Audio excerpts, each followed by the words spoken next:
আনেন আনেন, আর একটু সামনে নিয়ে আসেন, সামনে নিয়ে আসেন। আব্দুল্লাহ ভাই মাথাও তোলন।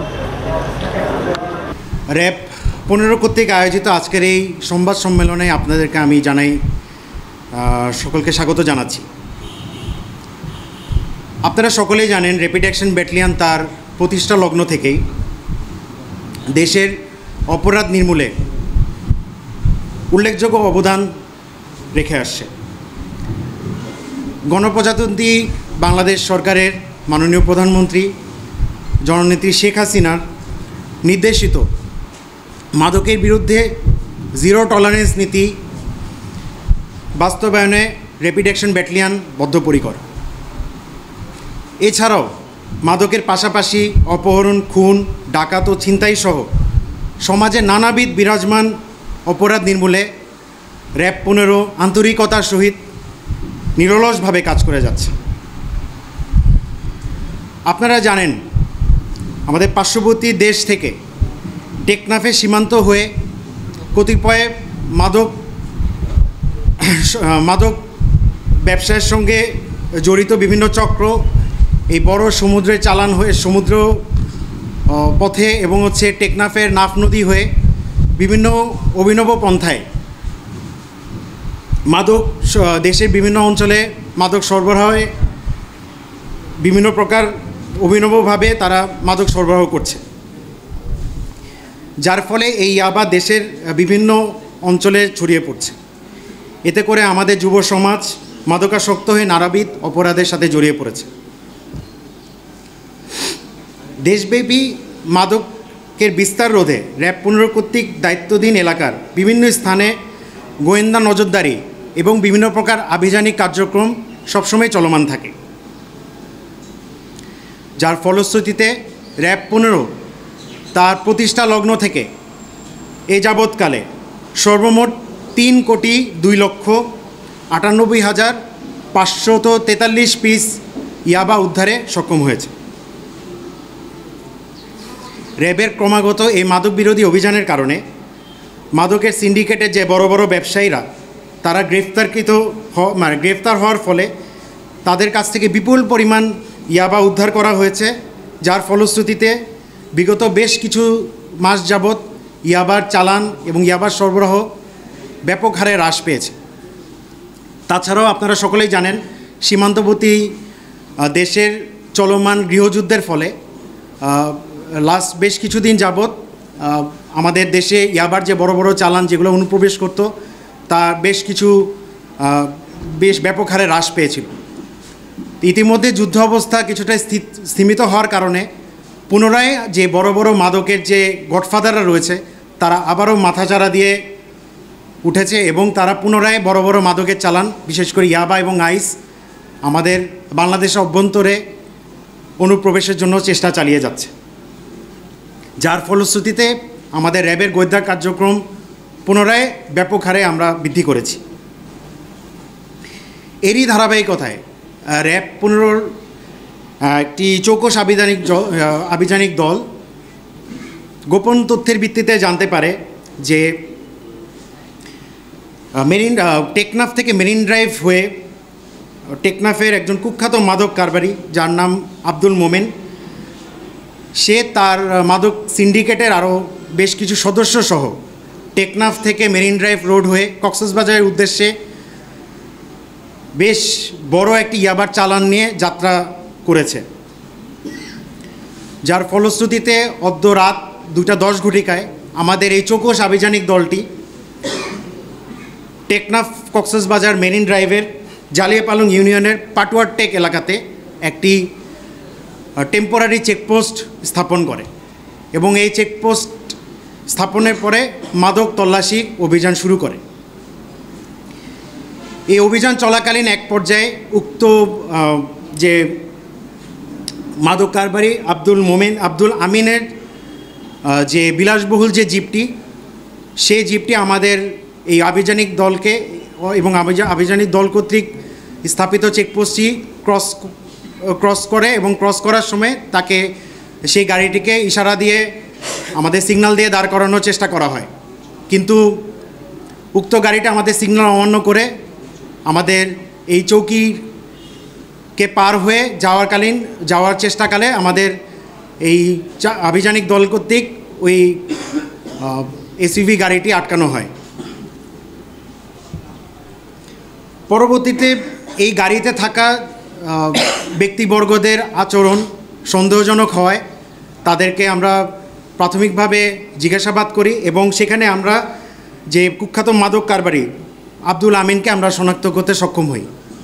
পরবর্তীতে তারা আমাদের কাছে প্রাথমিকভাবে স্বীকার করে যে তাদের গাড়িতে একটি বড় মাদকের চালান অর্থাৎ ইয়াবার একটি চালান তারা নিয়ে যাচ্ছে এবং এটি তারা গাড়ির পিছনে রেখেছে বলে তারা প্রাথমিকভাবে স্বীকার করে। পরবর্তীতে আমরা উপস্থিত সাক্ষীদের উপস্থিতিতে আমরা তাদের সম্মুখে গাড়ির পিছনে রাখা অর্থাৎ গাড়ির যে ব্যাগডালা যে হ্যাচটা খোলার পরে পরবর্তীতে আমরা ওখানে সর্বমোট 70 কার্ড অর্থাৎ 7 লক্ষ ইয়াবা আমরা সেখান থেকে জব্দ করি। এই অভিযানে এই ইয়াবা সম্রাট আব্দুল আমিন সহ তার সিন্ডিকেটে আরও 3 জন অর্থাৎ সর্বমোট 4 জনকে আমরা সফলভাবে গ্রেপ্তার করতে সক্ষম হই।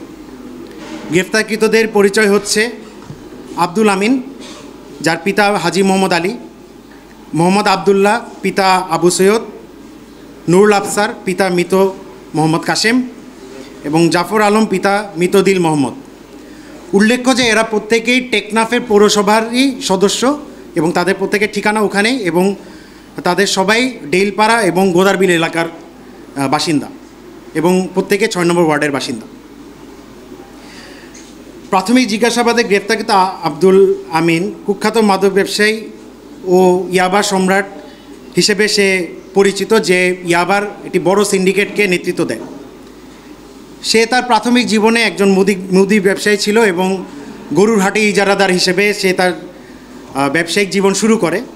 পরবর্তীতে সে ধীরে ধীরে পলিথিন এবং কার্পেট ব্যবসার সাথে নিজেকে সম্পৃক্ত করে।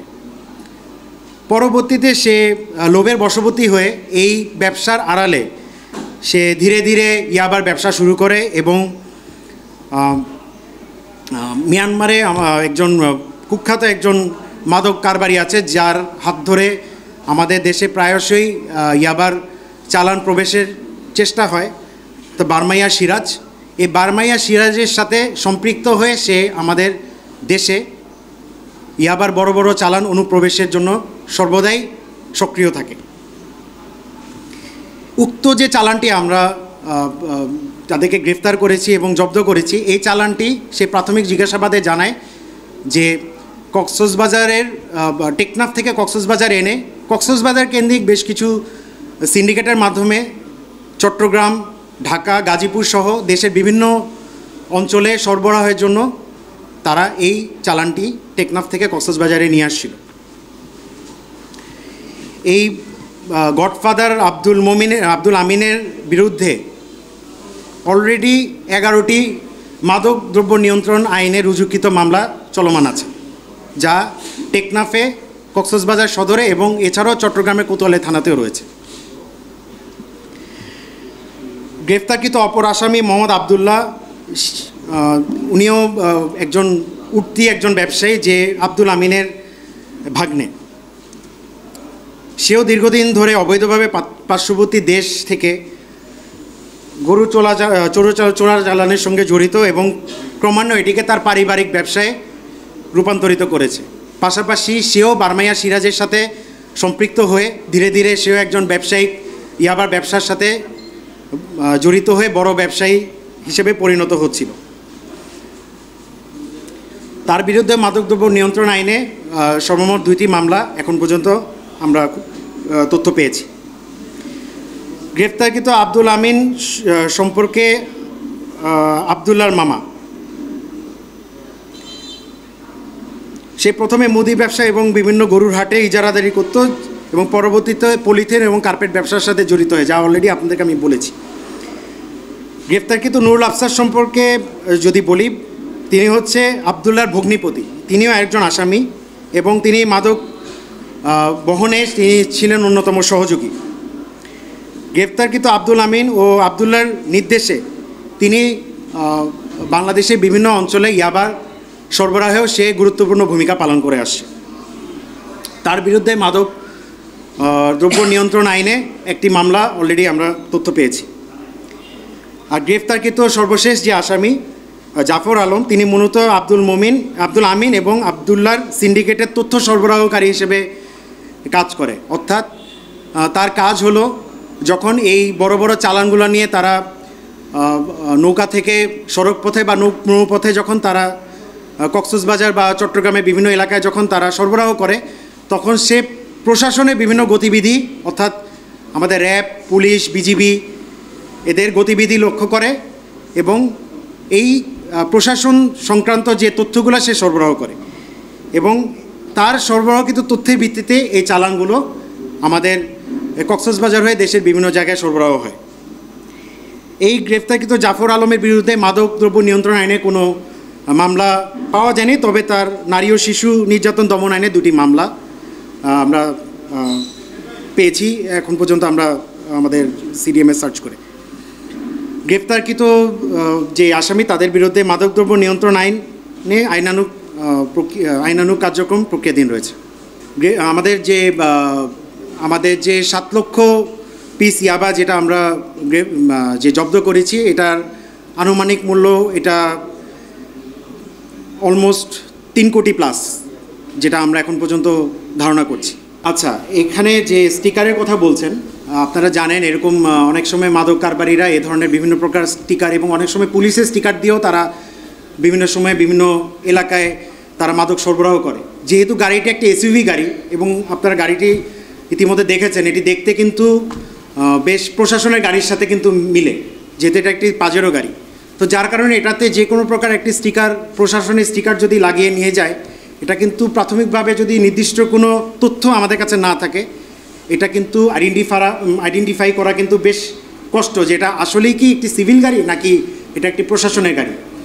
আর আপনার যে প্রশ্ন যে এটা কার নামে এই গাড়ির রেজিস্ট্রেশন, কিন্তু এটা হচ্ছে আমাদের মামলায় যে আমরা গ্রেফতার করেছি মোহাম্মদ আবদুল্লাহ, তার পিতা আব্দুল সৈয়দের নামে এই গাড়িটা রেজিস্ট্রেশন। কিন্তু প্রাথমিক জিজ্ঞাসাবাদে তারা জানিয়েছে যে তারা এই গাড়ি নিয়ে এটা প্রথমবারই তারা এই ধরনের একটি ইনডিভার নিয়েছে যে এতগুলো মাদক নিয়ে তারা যাচ্ছে। কারণ আপনারা জানেন যে পার্শ্ববর্তী দেশের এই গৃহযুদ্ধের কারণে বেশ কিছুদিন যাবৎ বড় বড় চালান বাংলাদেশে অনুপ্রবেশ করছিল না।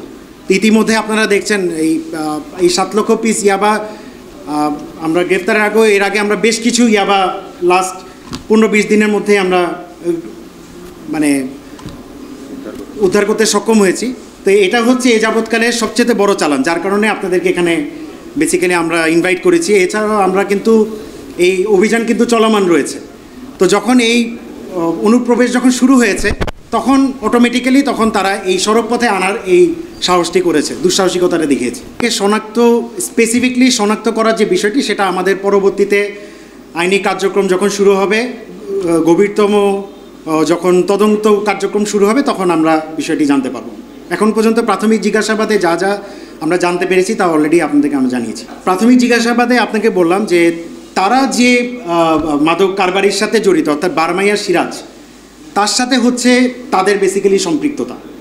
শুধুমাত্র তার নামই প্রাথমিকভাবে এখন পর্যন্ত আমরা জানতে পেরেছি, যে এখন বর্তমানে বার্মাতে আছে। না, আবু সৈয়দের এখন পর্যন্ত প্রাথমিকভাবে আমরা কোনো সম্পৃক্ততা পাইনি, তবে এটা গভীরতম তদন্তের সময় তখন হয়তো বা আরও বিস্তারিতভাবে জানা যাবে। ঠিক আছে, আর কোনো কিছু আছে? ঠিক আছে, সবাইকে ধন্যবাদ। আসসালামু আলাইকুম।